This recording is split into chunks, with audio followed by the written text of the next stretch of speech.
Asseyez-vous avec prestance, asseyez-vous avec majesté, avec grâce ce matin au nom de Jésus. Alléluia. Alors que Dieu bénisse ta présence ce matin et que le Saint-Esprit nous aide à tirer de ce culte tout ce qu'il faut pour notre croissance spirituelle et notre épanouissement dans cette communauté et dans la vie en général. Amen. Alors, depuis quelques dimanches, nous avons décidé de traiter des thèmes, des choses qui concernent vos écrits, qui concernent vos propositions, les choses qui concernent des préoccupations qui ont été soulevées par l'Église. Et depuis le dimanche dernier, nous avons démarré avec le premier thème qui était la médisance en milieu chrétien. Pas le premier thème, c'est un grand 1 de la leçon 1 intitulée médisance, calomnie et hypocrisie en milieu chrétien. Alléluia. Et en grand 1, nous sommes en train de voir la médisance en milieu chrétien. Le dimanche dernier, nous avons eu un petit atelier, je veux l'appeler comme ça, qui a consisté à ce que chacun écrive quelque chose dont il a entendu parler. Et nous avons passé le temps nécessaire pour pouvoir échanger autour de ces différentes préoccupations. Je vais prier que ces différentes interventions qu'il y a eu le dimanche dernier puissent apporter la paix et la clarté dans l'esprit et dans le cœur des uns et des autres au nom de Jésus. Et que ce ne soit pas des choses qu'on écoute pour être davantage énervé, mais que ce soit des informations ou des propos qui viennent nous éclairer, qui viennent nous rassurer, qui viennent nous orienter et nous donner ce que la Bible pense de cette situation. Amen. La Bible dit que nous ne devons pas nous rassembler pour devenir pire, mais nous devons nous rassembler pour nous améliorer. Alors que ton rassemblement ou ton rapprochement avec un frère ou avec une sœur ne soit pas pour te rendre pire, ne soit pas pour te faire plonger dans un mauvais comportement, mais qu'au contraire, tu t'améliores, qu'on s'améliore. Vous savez, il y a des défauts qu'on n'avait peut-être pas quand on était dans le monde. Mais quand on vient dans le Seigneur, le diable fera tout pour nous coller ces défauts-là. Mais nous également devons lutter à ce que ces défauts ne s'attachent pas à nous, à ce que ces situations ne deviennent pas notre habitude et notre quotidien. Telles sont nos prières. Gloire à Jésus. Il y a des choses qu'on ne faisait pas dans le monde. Mais quand on vient à Christ, le diable nous accule, et finalement nous commençons à pratiquer ces choses que nous ne faisons même pas quand nous étions de l'autre côté. Mais nous prions que cette année, le Seigneur nous aide à pouvoir sortir de toutes ces choses et marcher selon le plan véritable de Dieu. Tu vas prendre ta Bible dans le livre de Psaume. Le Psaume 118, le verset 13. Le Psaume 118, verset 13.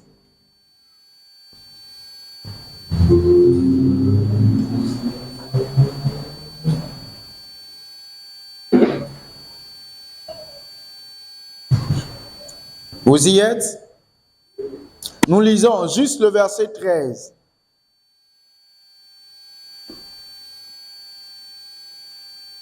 Ou, si vous voulez, 13 et 14. Amen. La Bible dit, tu me poussais pour me faire tomber, mais l'Éternel m'a secouru. L'Éternel est ma force et le sujet de mes louanges. C'est lui qui m'a sauvé. Amen. Tu me poussais pour me faire tomber, mais l'Éternel m'a secouru. Alors, ce matin, je vais déjà voir la médisance comme l'action de pousser quelqu'un dans le but de voir cette personne tomber. Alléluia. Alors, le psalmiste dit, tu me poussais. Dans d'autres versions, il est dit, on m'avait bousculé. On m'avait bousculé pour me faire tomber, mais le Seigneur est venu à mon aide. Donc, lorsque l'on répand des médisances sur toi, c'est une bousculade qui a pour objectif de te faire tomber, qui a pour objectif de t'amener à abandonner la bonne voie que tu avais prise dans le but de faire la volonté de Dieu. Donc le psalmiste dit qu'on l'avait poussé. Et cette action de poussette, c'était pour le voir tomber. Mais qui l'a secouru? L'Éternel. Dieu l'a secouru. C'est pourquoi, face à la médisance, tu dois avoir un secours. Et le secours que tu dois rechercher en premier, c'est Dieu. Alléluia. L'Éternel viendra à ton aide pour t'aider à ne pas tomber. Parce que le but de toutes ces choses, c'est que tu tombes. C'est que tu tombes et que tu ne te relèves plus jamais. C'est pourquoi vous entendrez des rétrogrades dire « Je préfère rester à la maison et que d'aller à l'église parce qu'à l'église, les gens sont méchants. » Et moi, je réponds toujours à cette question. C'est parce que nous sommes méchants que nous venons à l'église pour être transformés. Alléluia. C'est parce qu'on est malade qu'on va à l'hôpital. Tant qu'on n'est pas malade, qui est malade à l'hôpital? Personne. La patronne de ceux qui n'aiment pas aller à l'hôpital, c'est ma femme. Si tu n'aimes pas aller à l'hôpital, tu peux t'attendre avec ma femme. Alléluia. Donc, personne n'aime aller à l'hôpital. Personne. Moi-même, je n'aime pas aller à l'hôpital. Mais il arrive des moments où tu es dans l'obligation d'y aller parce que tu ne te sens pas bien et c'est ce lieu-là qui a le matériel, qui a la compétence pour te dire ce qu'il faut faire pour te remettre sur pied. C'est pareil pour l'église. L'église, souvent, on n'aime pas aller à l'église. L'église, même quand tu penses à l'église, souvent tu es fâché. Ah, je vais encore aller à l'église. Oui, c'est pas facile de venir à l'église mercredi, vendredi, dimanche, venir t'asseoir, écouter même le monsieur qui t'énerve là. Mais c'est nécessaire de venir t'asseoir parce que c'est là que tu auras les paroles de la vie. Alléluia. Donc, une médisance est une action de poussette. Pousser quelqu'un dans le but de voir la personne tomber. Donc, vous voyez qu'on avait dit la médisance, c'était le fait de révéler les choses vraies ou supposées vraies à des personnes qui n'ont pas à les savoir en dehors de l'intéresser avec de mauvaises intentions. Donc, chaque fois qu'on pense au sujet, la définition se bonifie. Alléluia. Chaque fois qu'on pense à un sujet, à un thème, le Saint-Esprit nous donne de bonifier la définition ou la compréhension. Alléluia. Donc, nous allons poursuivre.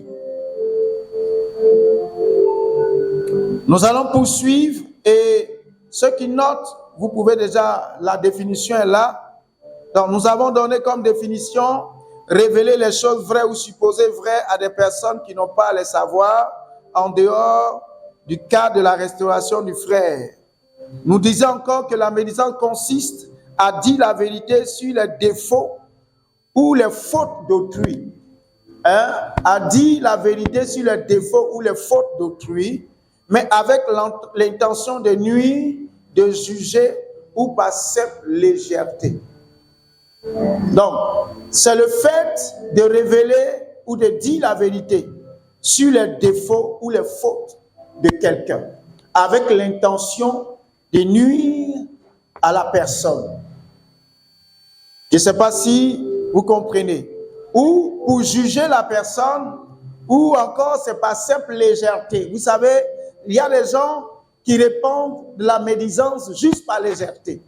Pas parce que la personne veut te nuire, hein, mais la personne est légère, elle n'arrive pas à fermer sa bouche.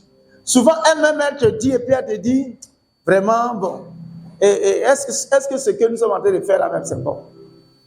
La personne même te dit ça, et puis elle te dit, est-ce que ce que je viens de faire là même, là, est-ce que c'est bon? C'est juste par légèreté. Et il y a des gens qui n'ont pas de mauvais fond, mais juste par légèreté, qui répandent de la médisance. Donc, retenez cette définition. La médisance consiste à dire la vérité sur les défauts ou les fautes d'autrui, mais avec l'intention de nuire, de juger ou par simple légèreté.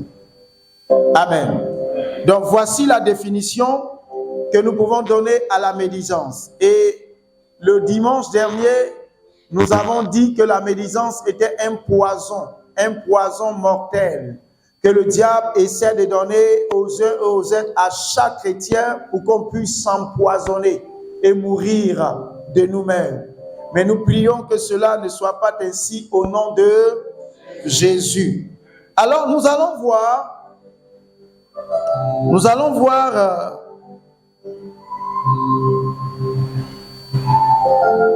en grand 1 les différentes formes de médisance. C'est vrai qu'on parle de médisance, mais la médisance prend souvent plusieurs formes ou peut être faite de plusieurs manières.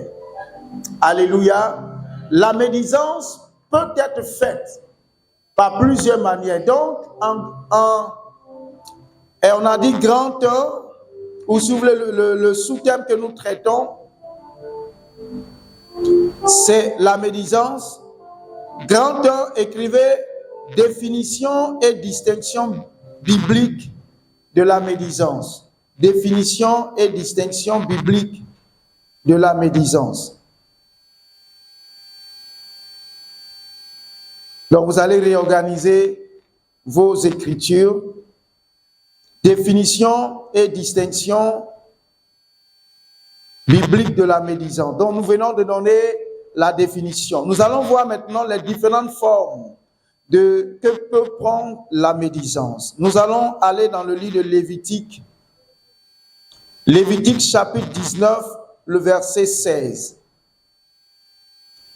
Et quand vous lisez la Bible, vous devez comprendre que calomnie ou médisance, c'est pratiquement les mêmes outils utilisés pour calomnier ou pour faire la médisance. Mais c'est le contenu qui diffère.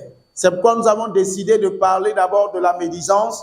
Après, nous parlerons de la calomnie. Mais celui qui a bien compris la démarche ou comment la médisance opère pourra comprendre également comment la calomnie se manifeste. C'est le contenu qui est simplement différent. C'est le message véhiculé qui est différent. Alléluia. Parce que la médisance, c'est révéler des défauts. Révéler des défauts ou des fautes de quelqu'un. Les défauts, c'est les défauts qui se sont avérés. Les fautes, c'est une faute avérée. Dire des vérités sur la vie de quelqu'un, mais avec l'intention de nuire à la vie de la personne. La calomnie, nous allons donner la définition après, quand nous serons en train de parler de la calomnie. Alors donc, je disais que quand vous lisez la Bible, vous verrez que la médisance et la calomnie, souvent, ces deux-là sont mises ensemble. Mais comme je dis, c'est le contenu qui diffère. Nous lisons. Tu ne répandras point de calomnie, Lévitique 19, verset 16. Tu ne répandras point de calomnie parmi ton peuple. Tu ne t'élèveras point contre le sang de ton prochain. Je suis l'Éternel. Amen. Donc, répandre de la médisance, Dieu voit cela comme te lever contre le sang de ton prochain.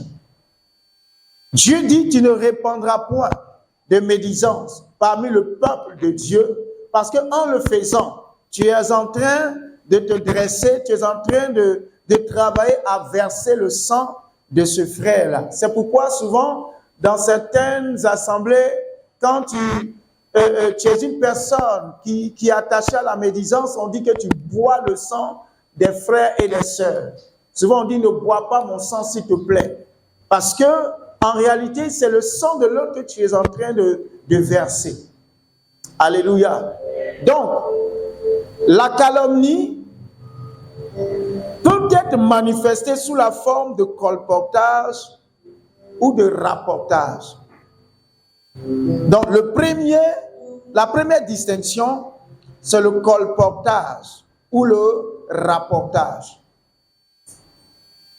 Est-ce que vous comprenez? Et le colportage ou le rapportage, c'est le fait d'aller de lieu en lieu pour propager des secrets ou des rumeurs.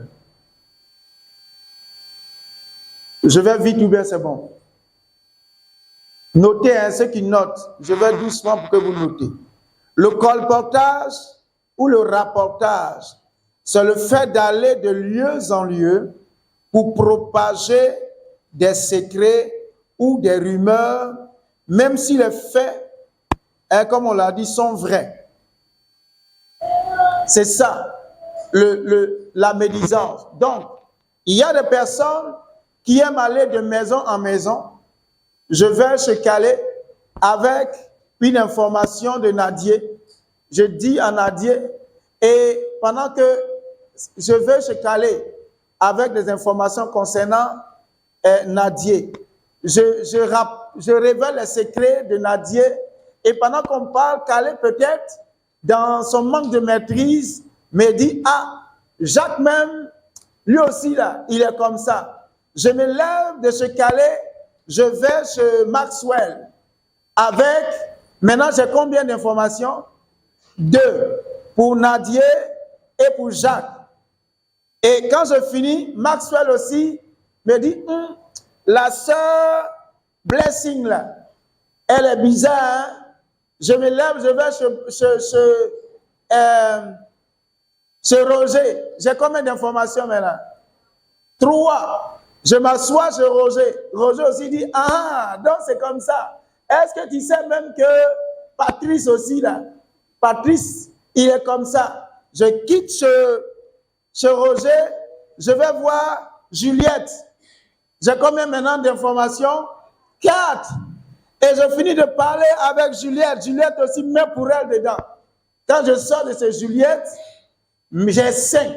Vous allez voir que le rapporteur, le colporteur, là, souvent, lui-même, il a beaucoup de bagages sur sa vie. Ce qui fait qu'il n'arrive plus à avancer. Spirituellement, c'est un bagage.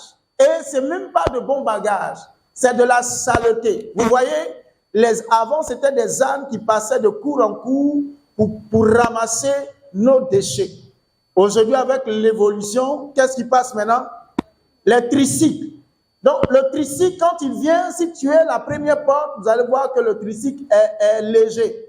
Mais au fur et à mesure que le tricycle avance, la saleté va remplir le tricycle. Et le rapporteur, le colporteur, c'est ainsi.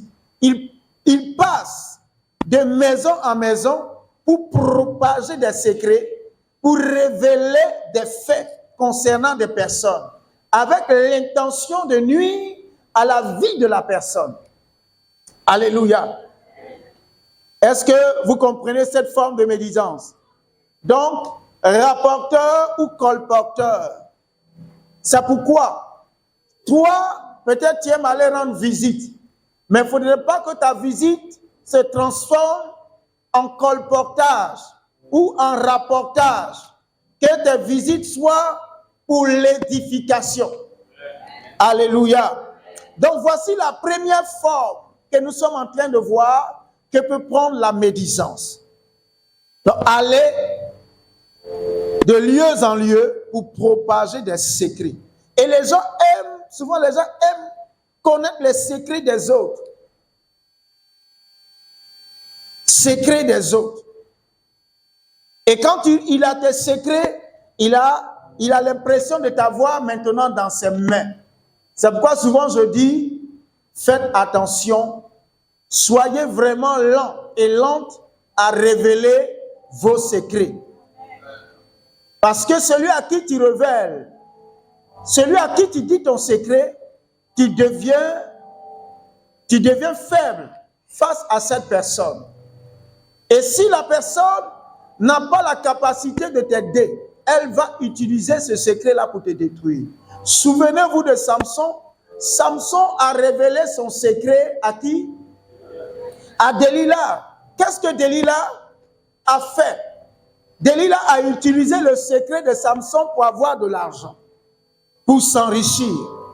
Donc, si tu parles facilement, et Samson lui-même, il ne parlait pas facilement, c'est après plusieurs tentatives que Samson a fini par donner son secret. Donc, écoute-moi très bien. Tu peux être ami, quelqu'un peut venir chez toi tout le temps, mais garde tes secrets.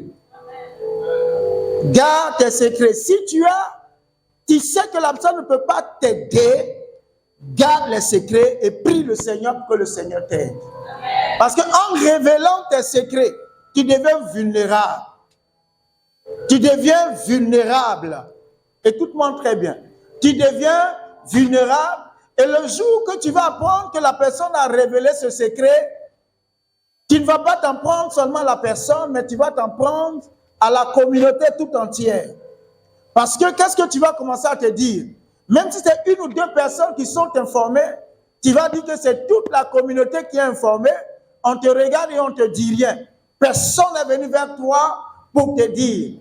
Et la communauté commence à se retrouver très mal. C'est pourquoi je dis, pour ne pas créer de problème, garde tes secrets. Et confie-toi à quelqu'un qui peut vraiment t'aider. Et même quand tu confies ton secret à quelqu'un, prie pour la personne. Tu n'as pas bien dit amen, hein? Si tu confies ton secret à quelqu'un que tu ne pries pas pour la personne, sache qu'un jour, le diable va créer une situation pour que la personne parle. Mais si tu confies ton secret à quelqu'un, prie pour la personne, pour que la personne garde, et toujours cette sagesse-là, de la discrétion pour garder ton secret.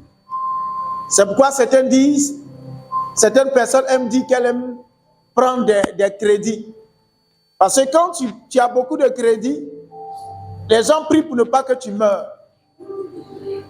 Ah, il y a des gens qui raisonnent comme ça. C'est qu'ils oublient, si tu meurs, on viendra. Il y a certains même qui viennent aux funérailles, qui lèvent la main, ils me devaient ceci, ils me devaient cela. Et tes enfants vont rembourser. Souvenez-vous de cette histoire biblique de la femme du prophète. Le prophète s'était endetté. Mais après sa mort, le créancier est venu chercher les enfants pour aller les livrer à l'esclavage. Donc, ce n'est pas une bonne option. Mais ce que je veux te faire comprendre ce matin, c'est que quand tu confies ton secret à quelqu'un, prie pour la personne. Parce que c'est par confiance que le secret a été dit. Mais cette personne-là, un jour, peut manquer de sagesse et de maîtrise de soi. Et le secret peut être révélé. Souvent même pas par mauvaise intention. On parle comme ça, et puis paf, ça sort. Et après, la personne dit, mais pourquoi je viens de dire ça?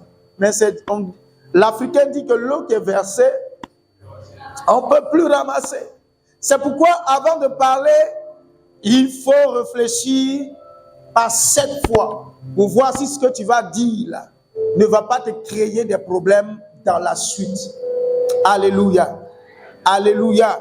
Donc le colportage et les rapporteurs sont souvent fatigués. Tu vas le voir, il vient à l'église, il est fatigué. C'est parce qu'il a beaucoup de bagages sur sa vie, beaucoup de secrets. Et lui-même, sa vie est devenue secret. Sa vie devient une vie de secret. Il devient mystère, tu ne le comprends plus. Sortons du colportage et du rapportage. Alléluia. Il y a des gens qui trouvent plaisir à aller de maison en maison pour révéler les secrets. Ah, copine, je t'ai rien dit. Oh. Ah bon, il faut parler, parle. Ou bien d'autres me vont dire accouche. Et la nouvelle sort.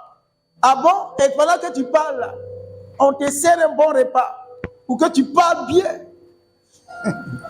Pour qu'on te flatte. Ah bon? Ma copine assieds-toi, elle va te servir un verre de jus, un jus fait maison. Et tu es inspiré comme ça, tu parles.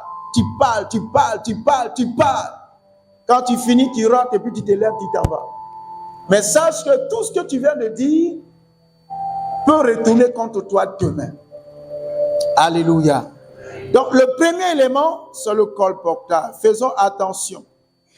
Attention. Vous voyez, la Bible même dit que quand tu as un différend avec un frère ou avec une sœur, règle le différend, règle le problème, mais ne révèle pas les secrets de la personne. Ça veut dire, j'ai un problème avec un frère. Je dois régler le problème. Mais ça ne doit pas être une occasion pour moi de dire, donc c'est avec moi, ça, toi aussi tu as un problème avec moi. C'est pas toi qui es ceci, c'est pas toi qui as fait ça, c'est pas toi qui as fait ci, c'est pas toi qui as fait ceci. La Bible dit de ne pas le faire. Tu as un problème avec la sœur, règle le problème, reste concentré sur le problème. Ne va pas raconter autre chose. Alléluia. Alléluia. Donc si tu colportes des secrets, sache que chaque fois que tu parles, tu révèles les défauts ou les secrets de quelqu'un. C'est son sang que tu enlèves comme ça. Tu deviens un vampire spirituel. Qui connaît les vampires? Bon, vampire, souvent dans les films, il y a des films où les dents s'allongent comme ça et puis ils piquent les gens et puis boivent leur sang. Ça, c'est la fiction. Mais il y a un animal aussi qu'on appelle vampire, qui ressemble un peu à la chauve-souris, qui se nourrit de sang. Donc le colporteur en réalité, c'est le vampire de l'église, qui boit le sang des uns et des autres. Mais la bonne nouvelle, c'est qu'il y a des sangs qui sont souvent où il y a un peu de microbes. Oui, il y a des sangs qui ne sont pas en bonne santé. Quand tu vas aller boire, là, toi-même tu vas t'empoisonner. Alléluia. Alors, comprenons que le colportage ou le rapportage est un danger. Et nous ne devons pas le faire. Alléluia. Alléluia. Deuxième forme de médisance. Donc, nous venons de voir le colportage et le rapportage. C'est la même chose. Le deuxième élément, ce sont les murmures.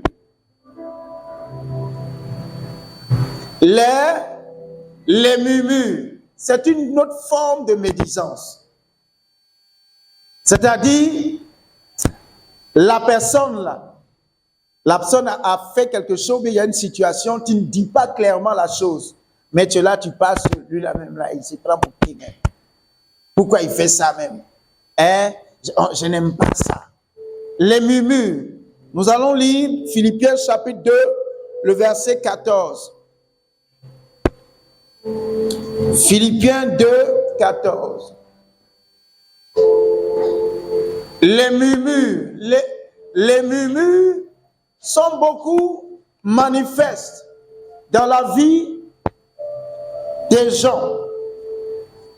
Alléluia. Alléluia. Et vous savez, souvent les murmures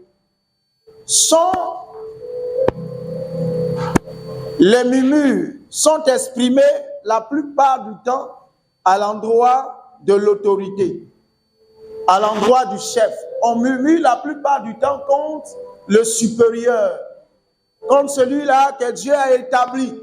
C'est pourquoi vous verrez dans l'Ancien Testament, il y a eu des murmures contre Moïse.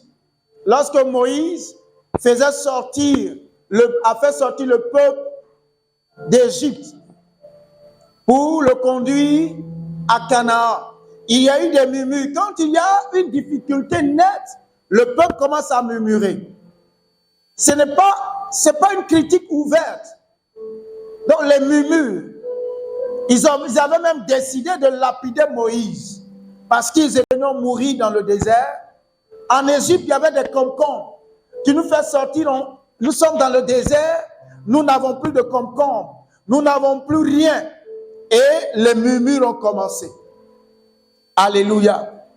Et les murmures sont allés même plus loin avec Corée et ses compagnons qui ont commencé à dire, Moïse, est-ce à toi seul que Dieu parle?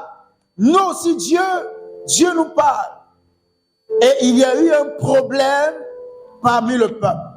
Donc les murmures sont une autre forme de médisance pour pouvoir ternir l'image de l'autorité ou du chef. Quelqu'un n'a pas dit amen. Donc les murmures, Philippiens 2,14 et 1 Corinthiens 10,10. Pour ceux qui notent, Philippiens 2,14 qui dit, faites toutes choses sans murmure ni hésitation. Faites toutes choses sans murmure ni hésitation. 1 Corinthiens 10,10 dit, ne murmurez point, comme murmuraient quelques-uns d'entre eux qui périssent par l'exterminateur. Alléluia. Qui périt par l'exterminateur. Ce n'est pas Moïse qui les a exterminés, mais c'est l'exterminateur qui a fait son travail. C'est pourquoi nous devons savoir que les murmures sont une autre forme de médisance. Tu ne le dis pas à haute voix, mais tu murmures. Parce que quand tu murmures, l'image que tu as du chef, l'image que tu as de ton père, l'image que tu as de ta mère, l'image que tu as de ton professeur, l'image que tu as de ton employeur commence à changer. Et ton attitude également va changer. Et ce n'est pas bon pour la communauté. Alléluia. Ne murmurez point comme murmuraient quelques-uns d'entre eux qui périssent par l'exterminateur. Le but du diable, c'est d'amener l'Église à murmurer contre les leaders, murmurer contre les autorités que Dieu a établies. C'est ça le but. Et quand les murmures se mettent là, l'exterminateur trouve maintenant des portes pour pouvoir exécuter son plan. Mais nous prions que Dieu nous délivre des murmures. Alléluia. Que Dieu nous délivre des murmures afin que nous puissions progresser. Alléluia. Est-ce que on peut continuer? Donc la première forme, c'était quoi? Colportage, rapportage. Deuxième, les murmures. Troisième,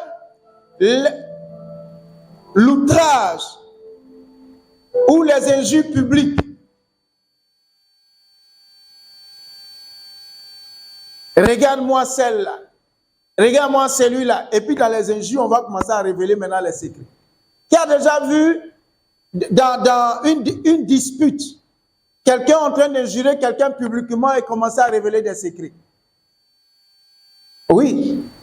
Donc, quand il y a outrage, les injures publiques, nous profitons pour révéler les défauts ou les secrets que nous avons de la personne à qui nous nous attaquons. Donc, vous pouvez noter, il s'agit de s'attaquer verbalement à quelqu'un avec violence ou mépris. Il s'agit de s'attaquer verbalement à quelqu'un avec violence ou mépris, souvent pour l'humilier devant les autres. Il s'agit de s'attaquer verbalement à quelqu'un avec violence ou mépris, souvent pour l'humilier devant les autres. Matthieu chapitre 5, le verset 22. Donc, il y a une mésentente et les injures commencent maintenant. Injurier la personne pour l'humilier. C'est pas toi qui viens de me dire la dernière fois que ton mari a fait, puis ça commence. Les secrets même que la dame a eu à te dire, tu repenses cela. Il s'agit de s'attaquer verbalement à quelqu'un avec violence ou mépris, souvent pour l'humilier devant les autres. Matthieu chapitre 5, le verset 22. On peut continuer ou bien je reprends encore. Pour ceux qui n'écrivent pas vite. Amen. Il s'agit de s'attaquer verbalement à quelqu'un avec violence ou mépris, souvent pour l'humilier devant les autres.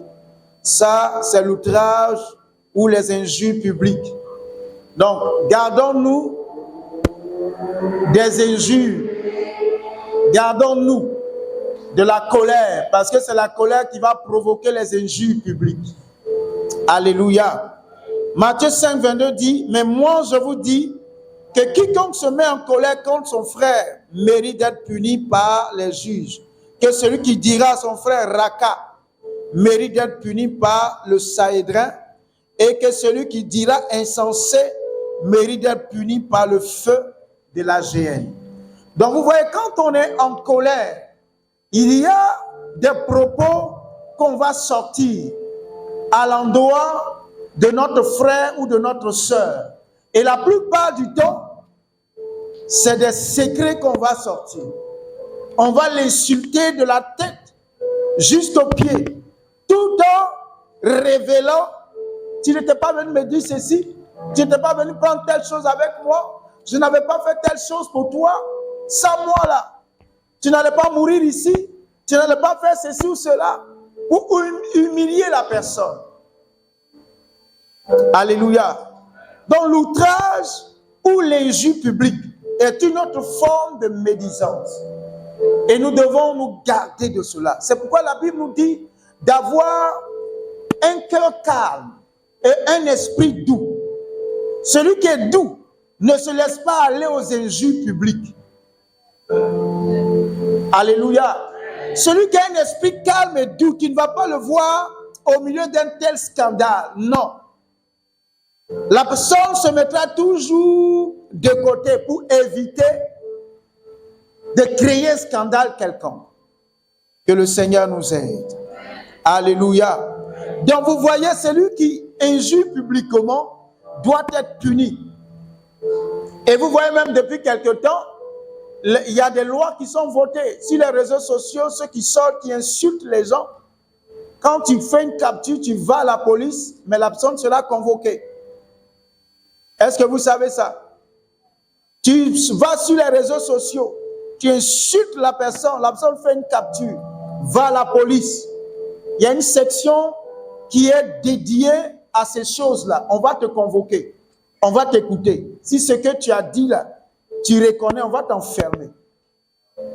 Donc, à l'église, la Bible dit que celui qui insulte son frère publiquement là, doit être puni par le Sahédrin. Ça veut dire par les leaders. On doit te punir. Et on va décider de quelle punition il s'agit. Alléluia. C'est pourquoi faisons attention. Donc, la médisance viendra vers nous sous plusieurs aspects. Mais si nous avons le discernement, nous saurons que ça, c'est de la médisance. Nous devons nous en éloigner. Alléluia. Le quatrième ou la quatrième forme. La quatrième forme, c'est la moquerie. C'est une autre forme de médisance. Vous savez, souvent, il y a des personnes qui veulent montrer qu'elles ont le sens de l'humour. Mais dans ce sens de l'humour, la personne profite pour t'humilier. Vous comprenez? Donc, vous notez, pour ceux qui notent, utilisez l'humour pour rabaisser autrui ou se moquer de ses faiblesses. C'est une autre forme de médisance. Utilisez l'humour pour rabaisser autrui ou se moquer de ses faiblesses. Vous me suivez? Utilisez l'humour et on veut faire rire. Et dans cette démarche-là, on commence à insulter, on commence à sortir des expressions pour humilier. Donc, utiliser l'humour pour rabaisser autrui ou se moquer de ses faiblesses. Proverbe 21, verset 24. Les téléphones qui sonnent là, on va maintenant avoir un panier ici. On va les ramasser et puis on va les revendre. Hein? Qui je vais choisir pour ça? Charlotte, voilà.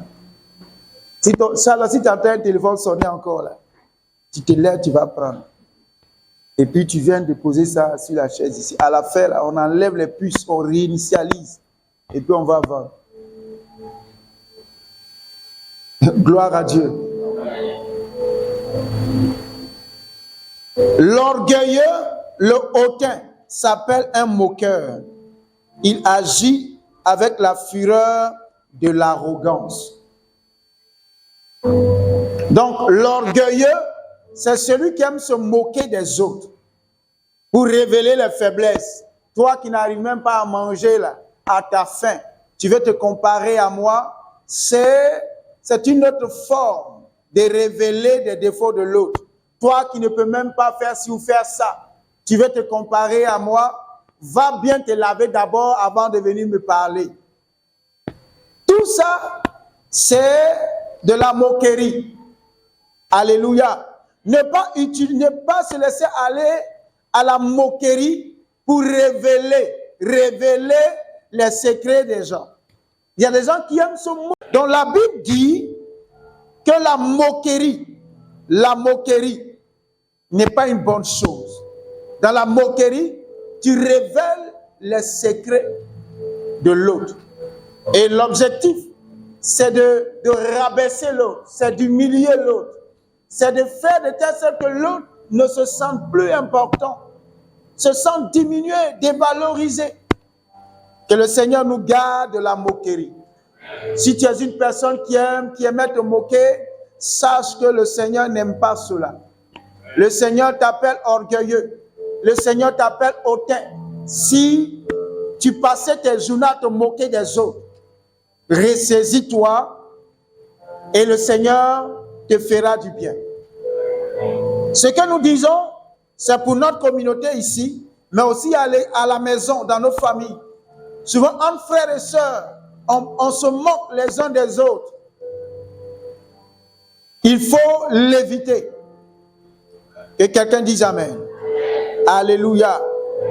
Est-ce qu'on peut continuer? On peut continuer? Alléluia. Donc nous avons vu 4 formes. Il y a d'autres formes. Les formes que je viens de citer ne sont pas exhaustives. Mais je pense que pour la communauté ce matin, et concernant notre sous-thème, la médisance, déjà ces 4 formes, si nous les évitons, nous allons commencer à bannir la médisance de notre vie. Alléluia. Alléluia. Donc, le rapportage, les murmures, les injures publiques, la moquerie. Que le Seigneur nous délivre de toutes ces choses dans le nom de Jésus. Nous allons voir un autre point et peut-être nous allons nous arrêter là pour aujourd'hui. Parce que le temps là aussi court avec nous. Il est déjà 10h, presque 30. Nous allons voir les causes spirituelles de la médisance en milieu chrétien. Ce qui fait que les gens s'adonnent à la médisance. Ce qui fait que les gens aiment parler ou les gens aiment diminuer les autres. Révéler les secrets des autres, les défauts des autres dans la communauté. Nous allons voir cela. Donc vous notez en deux maintenant. En deux, les causes spirituelles de la médisance. Les causes spirituelles de la médisance. Vous savez, ce qui crée dans un lieu la médisance, nous allons les voir. J'ai énuméré 4 points et 4 éléments qui font que les chrétiens s'attachent à la médisance. Le premier élément, peut-être que nous avons parlé un peu dans le premier point, le premier élément qui fait qu'il y a des médisances dans l'Église, c'est l'orgueil.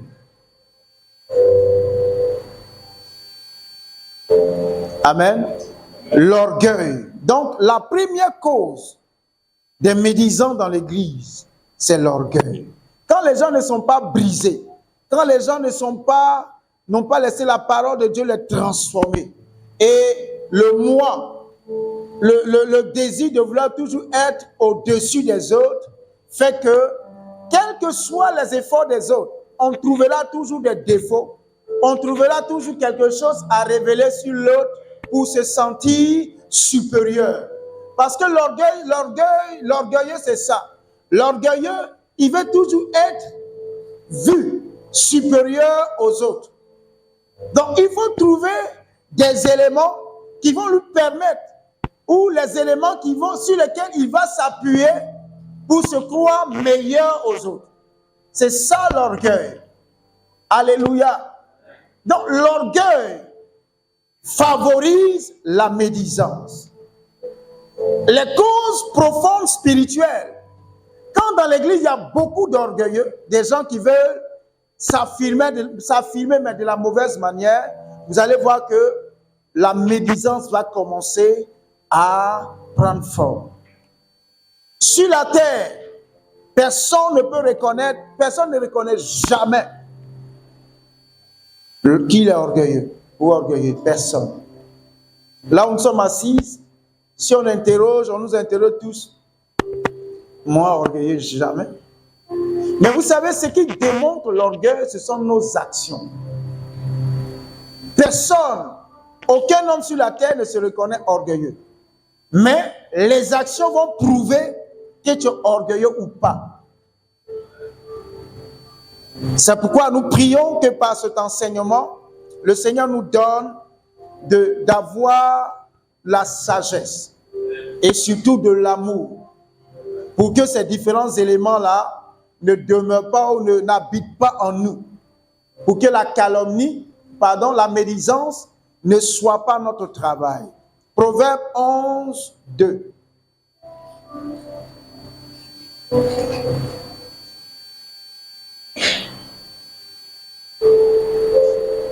Amen. Amen.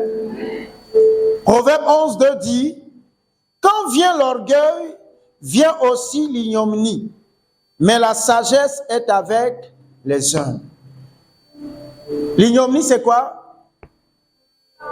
La honte. Donc, l'orgueilleux, il veut toujours mettre la honte sur les autres. Donc, quand l'orgueil habite une communauté, il va avoir toujours des situations honteuses. Et nous prions que cela, qu'il n'en soit pas ainsi dans notre communauté. Au nom de Jésus. Donc, l'orgueil, c'est rabaisser l'autre pour se sentir spirituellement supérieur. Est-ce que toi, tu pries? C'est pas toi, la dernière fois là, qui est tombé dans le péché de la fornication, tu veux parler avec moi? C'est pas toi, et la dernière fois, on a su que tu sortais avec un homme marié, tu veux parler aussi avec moi? Moi, tu sais d'où je viens, moi, tu sais qui je suis spirituellement, tu connais ma valeur.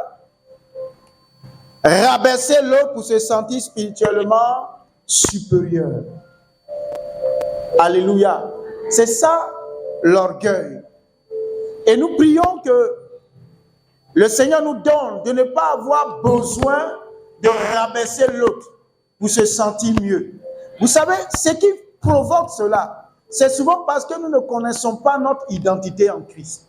Parce que celui qui sait qu'il est en Christ n'a pas besoin de rabaisser son prochain pour bien se sentir.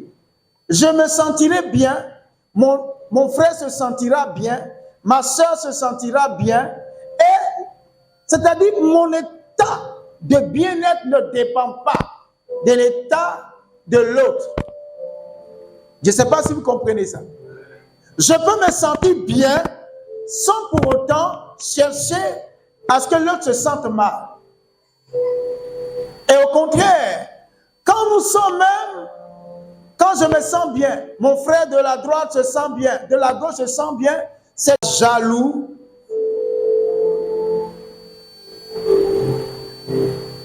Jalousie.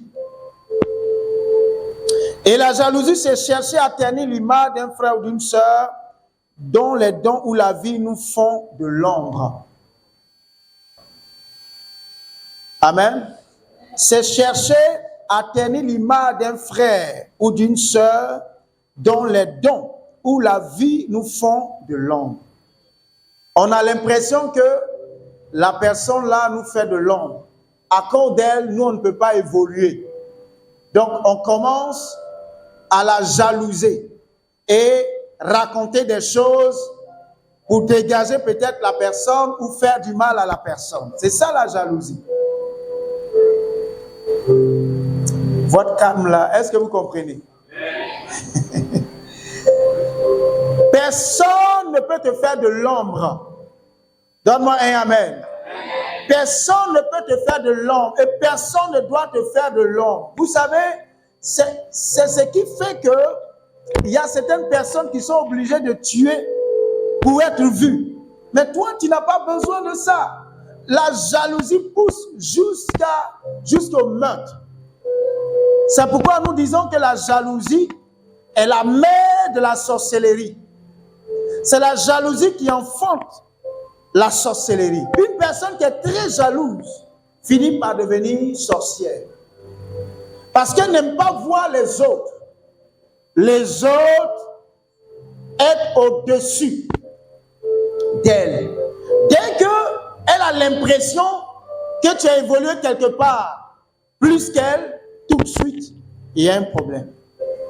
Donc la jalousie, c'est chercher à ternir l'image d'une personne dont les dons. Est-ce que tu sais que par exemple, dans l'église, une femme peut avoir son petit commerce de bouillie et puis de galettes. Et peut-être toi aussi, tu fais la même chose. Et tout le monde va peut-être de l'autre côté. Et tu vas commencer à dire, est-ce que vous savez que la femme là, quand elle se lève pour faire sa bouillie, elle ne se lave pas d'abord. Elle est sale, hein? Elle est sale. Tout ça pour ne pas que la bouillie de la sœur soit achetée. Parce que quelque part, il y a une jalousie. Quelque part, on a l'impression qu'elle a fait plus de chiffres que nous. Donc, il faut trouver, même si la sœur ne se lave pas, c'est quoi? Est-ce que la bouillie là, il n'y a pas de feu en bas? Nous, on va boire bien. Alléluia. On va boire la bouillie là, il y a le feu qui attire tous les microbes. Ça passe au feu. Et même dire, ça c'est la calomnie, on va commencer à trouver. Non, elle n'est pas chrétienne, hein? Elle a un truc là qu'elle met dans la bouillie là. C'est pourquoi les gens aiment ça. Elle aime ça. Peut-être que la dame là a une recette spéciale qu'elle ne veut pas lui montrer. Alors elle va dire qu'elle allait prendre ça chez un marabout. Et puis un jour, elle va dire, tu ne crois pas, non? Viens, on va aller. On va s'asseoir, on va causer avec elle. Tu vas voir, elle va prendre un truc noir, bizarre, mais dedans. Alors que c'est une recette, peut-être que c'est, je ne sais pas, une feuille, quelque chose qu'elle met qui donne un goût particulier. Mais nous voulons saisir cette occasion-là pour ternir l'image de la bien-aimée pour que ses affaires ne fonctionnent plus.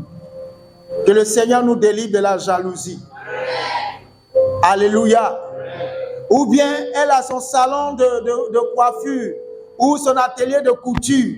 Tu vas raconter des choses sur la sœur pour que les autres ne partent pas là-bas. C'est de la jalousie. Parce que tu te dis que si son atelier marche, elle aura plus d'argent que toi. Elle va bien se sentir que toi. C'est de la, faut dire fort, jalousie. Alléluia. On dit les jaloux vont, ils vont. Maigrir jusqu'à on va compter les os. Les jaloux vont maigrir. Tellement tu es préoccupé de rabaisser les autres, tu vas même oublier de t'alimenter. Les jaloux vont maigrir. Les jaloux regardent qu'est-ce qu'il a mangé aujourd'hui. Qu'est-ce qu'il a porté aujourd'hui. Et où il veut aller ce week-end. Qu'est-ce qu'il veut faire ce week-end.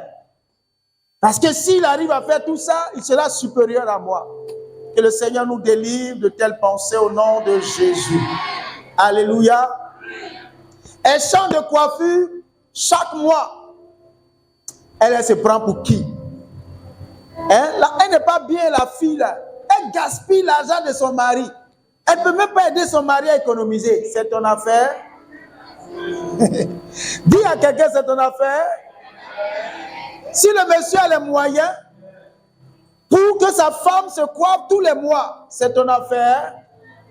Non. Bénis le Seigneur. Si ça te plaît, dis Seigneur, moi aussi je vais me coiffer chaque mois. Ou même chaque 2 semaines, je veux aussi me coiffer. Et le Seigneur te bénira. Mais ne commence pas la jalousie. Est-ce que vous savez que la sœur, regardez la situation financière de son mari. Mais celle qui se taise, celle qui porte de nouveau, est-ce qu'elle ne trompe pas son mari? C'est ton affaire. Alléluia. La Bible dit qu'il y a certains qui ont des moyens, mais qui se font pauvres. Quand tu le vois là, il a les moyens, hein? Mais tant que tu n'es pas rentré chez lui, tu ne vas pas le respecter. Tant qu'il ne te dit pas ses réalisations, tu ne le respecteras pas. Il y avait un monsieur en face de chez moi qui avait une entreprise. Un jour, je suis sorti le saluer et il y a un monsieur qui est venu dans une chemise fatigué, une moto Krypton fatigué, arrêté. Et ils ont échangé. Après, quand je suis allé, il me dit, Voise, tu vois le gars là, si tu as besoin de 100 millions, tu le suis, demande, il va t'apporter ça. Mais si tu le rencontres dans la rue là, tu ne vas même pas le saluer. Ou bien tu ne vas même pas le respecter. Le gars là, il peut rassembler en un temps record des centaines de millions. Alléluia. Donc, ce gars-là qui n'a peut-être pas, qui ne sait peut-être pas s'habiller, parce que d'autres aussi, c'est dans la culture. Alléluia.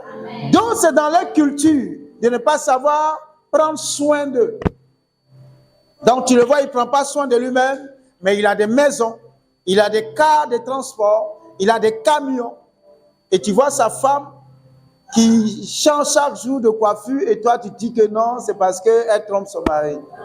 Quand on va te dire combien elle a dans son compte en banque, tu vas tomber à la renverse. Hein? Alléluia.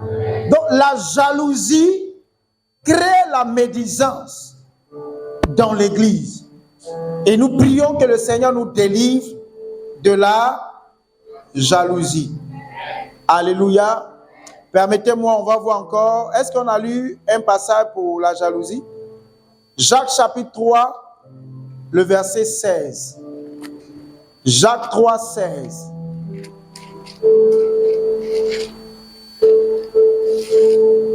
Est-ce que quelqu'un peut lire ça pour moi? Jacques chapitre 3, le verset 16.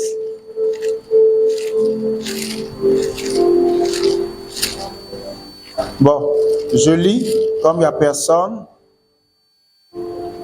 Là où il y a un zèle amer et un esprit de dispute, il y a du désordre et toutes sortes de mauvaises actions. Là où il y a un zèle amer et un esprit de dispute, il y a du désordre et toutes sortes de mauvaises actions. Alléluia. Alléluia. Donc la jalousie provoque la médisance.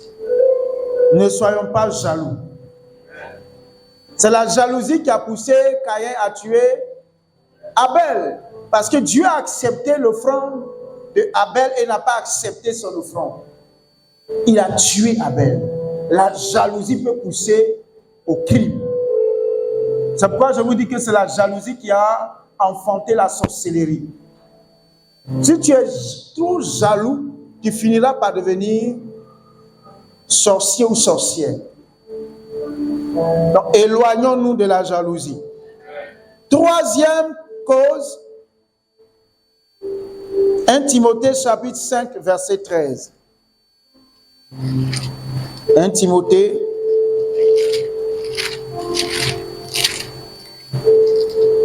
Timothée 5, 13. La Bible dit, on va aller un peu plus vite. Ce soir, il y a une rencontre avec les leaders, donc nous allons finir un peu tôt.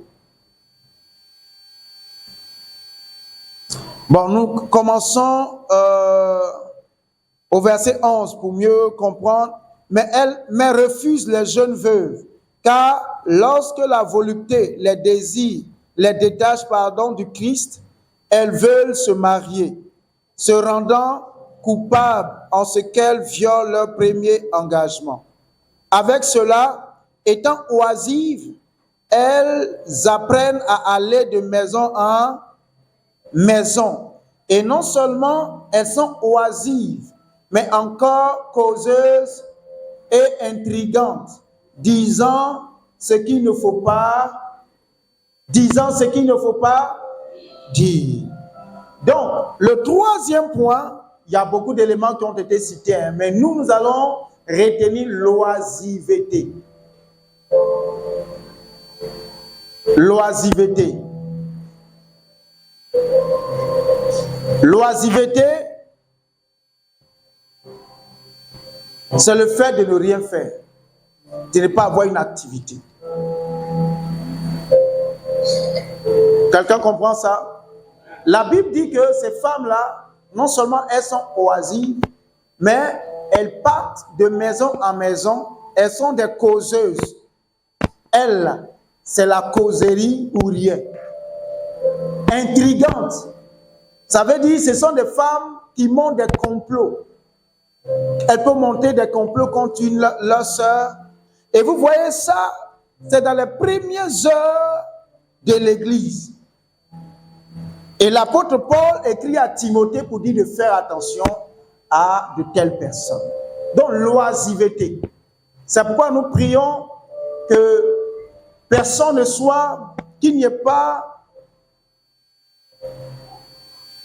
personne parmi nous qui ne fasse rien. Que Dieu donne du travail à chacun. Quand tu as du travail à faire, écoute, il y a des choses dans lesquelles tu ne vas pas te mettre. Mais quand tu n'as rien à faire là, même si tu n'as pas quelqu'un avec qui causer, Satan va venir causer avec toi.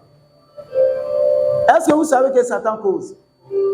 Quelqu'un a déjà causé avec Satan? Moi, j'ai déjà causé avec Satan. Parce que quand tu es assis là, Satan va venir te parler de quelque chose. Est-ce que tu te rappelles de telle chose? Il dit, ah oui. Vous n'avez jamais eu un moment où il y a des questions qui se posent dans votre tête et puis vous répondez, puis il y a une autre question qui vient. Mais savez, le diable vous cause comme ça. Vous pensez que le diable va venir un matin pour dire, bonjour Calais, je m'appelle Satan Junior. Non, c'est ici. Il parle, tu réponds, il parle, tu réponds. Et c'est ce qui s'est passé dans le jardin d'Éden. Bonjour Ève, comment ça va? Tu as bien dormi? Oui. Hey, dis-moi, est-ce que c'est vrai que Dieu a dit qu'on ne devait pas manger les fruits du jardin? Ève dit non, c'est pas ainsi. Dieu a dit qu'on peut manger, mais il y a un seul arbre qu'on ne doit pas manger. Ah bon, Dieu a dit ça? Elle dit oui, mais c'est parce que Dieu sait que si vous mangez, vous serez comme lui. Elle dit ah bon? Oui. Et puis, elle commence à regarder le fruit.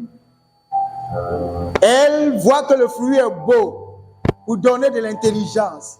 Le fruit était là depuis. C'est comme ça, après certaines pensées dans ta tête, tu commences à détester une soeur, tu ne sais pas. Tu commences à détester un frère, tu ne sais pas. Mais tu viens de causer avec le papa de la méchanceté du mensonge. Et quand tu sors de telle causerie, non, c'est grave. C'est pourquoi que Dieu nous donne quelque chose à faire. Ton amen est faible. Fais quelque chose. Si tu es un homme et que tu n'as pas de travail, regardez souvent quand je vais les matins au service, je vois des jeunes hommes, des hommes qui ont des paquets Lotus, qui vendent ça à 500. Et c'est du 100%. Les Lotus là, c'est 100%. Dernièrement, quand je suis allé à Abidjan, vous voyez ces Lotus là, ils font 2 à 500. 2 à 500 à Abidjan. Donc, imaginez-vous que quelqu'un puisse faire venir ça ici et vendre l'unité à 500. Ça veut dire que si là-bas on vend 2 à 500, ça veut dire qu'à la source là, peut-être que les deux sont à 250. Il y a quelqu'un qui me disait ici hier que le produit qu'on prend pour faire, vous savez qu'aujourd'hui la chambre à air n'existe pratiquement plus là, dans les pneus de moto. Il me dit que le prix, en gros là, ça ne vaut même pas, ça vaut même pas 1000 francs. Ça ne vaut pas 1000 francs. Moi, j'y tombais des nues. Alors que pour faire un pneu, on paye combien? Combien? 2000. Et il y a certains mecs qui vendent à 2500. Il m'a dit, pasteur, le prix qu'il m'a donné là, je ne peux pas vous dire. Sinon, chaque fois que vous allez changer, vous allez pleurer. Alléluia. Il me dit, mais il y a de l'argent dedans. Il y a l'argent dedans. Les produits, les chambres à air que les gens vendent. Il dit, pasteur, il y a l'argent dedans. Mais nous, quand on voit les gens qui vendent ça, on dit, oh, le Seigneur ne l'a pas béni. Oh, le Seigneur, viens à Christ, le Seigneur va te bénir. Alors que le monsieur, si tu te dis combien il a, ou il est en train de construire une maison quelque part, tu ne vas pas croire. Mais nous, les chrétiens, nous aimons souvent le travail de bureau. Il y a un chanteur, quand j'étais encore adolescent, qui a chanté pour dire que les Ivoiriens, excusez-moi du terme, c'est ce qu'il a dit, que leur derrière sent parce qu'ils aiment bureau. Ils n'aiment pas les travaux où on ne s'assoit pas dans un bureau climatisé là. Et c'est ça l'esprit du chrétien.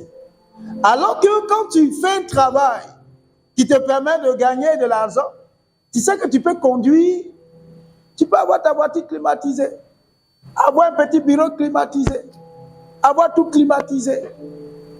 Alléluia. Bien-aimé, j'ai compris qu'il y a des choses que les gens font qui gagnent de l'argent. N'attendons pas. Les j'ai l'honneur là, c'est bon. J'ai l'honneur de... C'est bon parce que tu as étudié.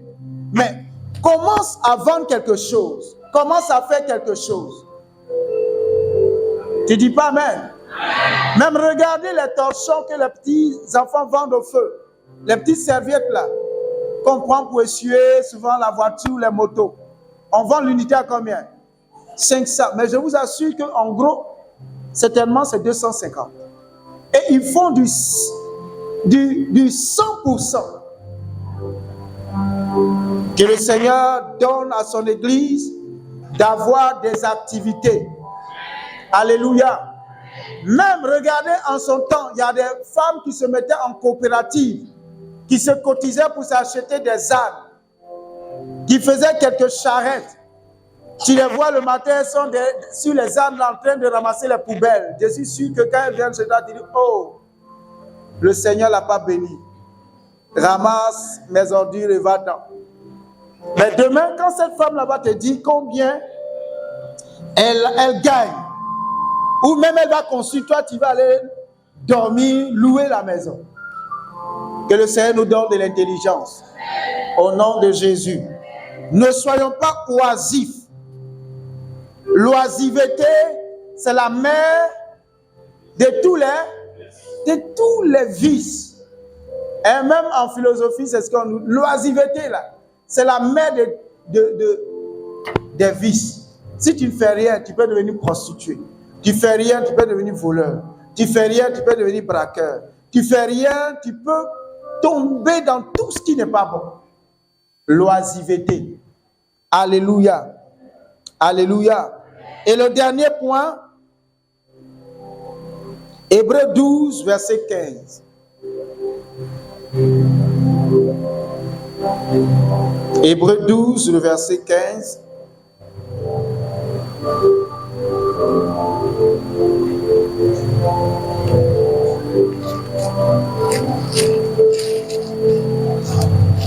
Vous avez trouvé? La Bible dit, veillez à ce que nul ne se prive de la grâce de Dieu, à ce qu'aucune racine d'amertume poussant des rejetons ne produise du trouble et que plusieurs n'en soient infectés. Donc le quatrième élément, c'est l'amertume. L'amertume. Vous savez, l'amertume, la source de l'amertume, on devient amer quand on a été victime. Ça peut être une injustice, où on a été blessé et qu'on n'a pas été guéri. Les blessures sans guérison produisent de l'amertume. Et quand on devient amer, on ne peut faire que des choses amères. Des propos amers. Des actes amers. Tout ce qu'on fait est amer. Souvent, pas que tu fais exprès, mais ça devient même ta nature. Non, si tu n'es pas guéri, il va avoir de l'amertume dans ton cœur. Et tu vas utiliser la parole comme une arme de vengeance. Comme une arme de vengeance pour vouloir te venger parce que tu n'es pas guéri. C'est pourquoi quand il y a quelqu'un qui t'a blessé, prends vraiment le temps de parler avec la personne et de guérir. Si tu n'es pas guéri, tu seras infecté. Et cette infection-là va te rendre amer. Et toi aussi, tu vas infecter les autres. Tu vas blesser les autres. Puisque nous disons que l'amertume vient des blessures qui ne sont pas guéries. Donc si toi aussi, tu te mets à blesser les autres et que les autres ne guérissent pas, on va constituer une communauté amère. Tu dis bonjour. Pourquoi tu me salues comme ça? Salut, je suis ton camarade. Tu me salues, salut. Tu me dis salut. Bien aimé, quand on est amer, tout ce que l'autre fait nous énerve. Et nous prions le Seigneur que l'amertume quitte notre cœur. Il y a des situations qui nous ont blessés et peut-être on n'a pas été guéris. Travaillons à la guérison de notre cœur. Si nous ne sommes pas guéris, on ne va pas faire semblant, ça va devenir notre nature. On sera des natures amères. L'amertume là se manifestera. Donc voici quelques éléments que je voulais énumérer ce matin comme cause spirituelle de la médisance dans l'Église. Il y a l'orgueil, il y a la jalousie, il y a l'oisiveté et il y a l'amertume. Donc quand tu prie, prie pour que la jalousie quitte ta vie, prie pour que Dieu te donne un travail, prie pour que l'orgueil quitte ta vie, prie également pour que tu sois guéri de toute forme de blessure. Alléluia. Quand on dit être guéri, souvent les gens confondent. Quand on dit à quelqu'un pardonne et laisse, pardonne et oublie. Le pardonner et oublier ne veut pas dire que tu vas effacer ça, tu ne vas plus te rappeler, non. Mais comment tu sais que tu as pardonné, que tu as oublié? C'est lorsque tu penses à la situation et que tu n'as plus mal. Alléluia. Alléluia. Et Nadia m'a fait quelque chose. Et j'ai dit à Nadia, je t'ai pardonné. Et j'ai oublié. Donc quand je vois Nadia, je ne dois pas souffrir dans mon cœur. Quand je vois Nadia, ou quand Nadia fait quelque chose, ça ne doit pas me laisser indifférent. Ça veut dire que je lui ai pardonné. Mais tant que Nadia sort quelque part et puis il est là encore. c'est que je ne suis pas encore guéri et je n'ai pas encore pardonné. Alléluia. Je n'ai pas encore pardonné. C'est avoir du repos. Quand tu pardonnes, tu as du repos. Tu as un calme. Tu es adouci. La personne vient, elle parle, tu es à l'aise. Mais quand tu n'es pas guéri, tout ce que la personne va dire, faire, ça va te mettre mal à l'aise. C'est que tu n'es pas encore guéri. Prêchez avec moi. Tu n'es pas encore guéri. Et je prie ce matin que la guérison de Dieu soit notre partage. Que la guérison de Dieu soit notre partage. Au nom de Jésus. Parce que quand on n'est pas guéri, nous nous mettons dans des prisons. Il y a des situations dans lesquelles on devait être épanoui. Mais quand la personne, tu vas dans une belle fête, tu es en train de danser, content. Quand tu vois la personne être, ton inspiration est coupée. Tu commences à raser les murs. Attends là. La personne là peut faire quoi? Peut te faire quoi? La personne là peut te donner quoi même? Alléluia. Sois libre. Ne laisse personne voler ta joie. Donne-moi un amen. Quand tu vois la personne en même temps, toute ton inspiration est coupée. Toute ta joie s'en va. Mais dis-toi que ce n'est pas normal et tu dois refuser cette situation. Que le Seigneur nous guérisse au nom de Jésus. Amen. Le dimanche prochain, nous allons voir les conséquences selon les Écritures de la médisance. Donc, nous avons vu les différentes formes. Nous avons vu quoi? Les causes. Et le dimanche prochain, nous allons voir les conséquences. Parce que quand il y a de la médisance quelque part, il y a des conséquences. On dit les mêmes causes, les mêmes effets. Donc, si vous voulez, on va voir les effets de la médisance dans une communauté. Est-ce qu'il y a des questions?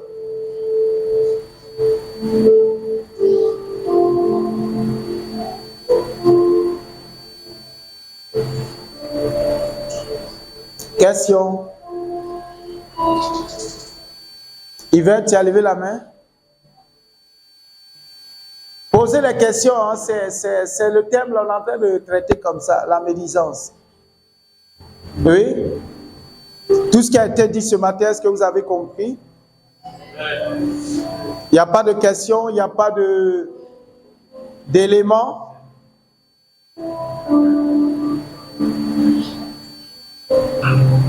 Ok, Juliette.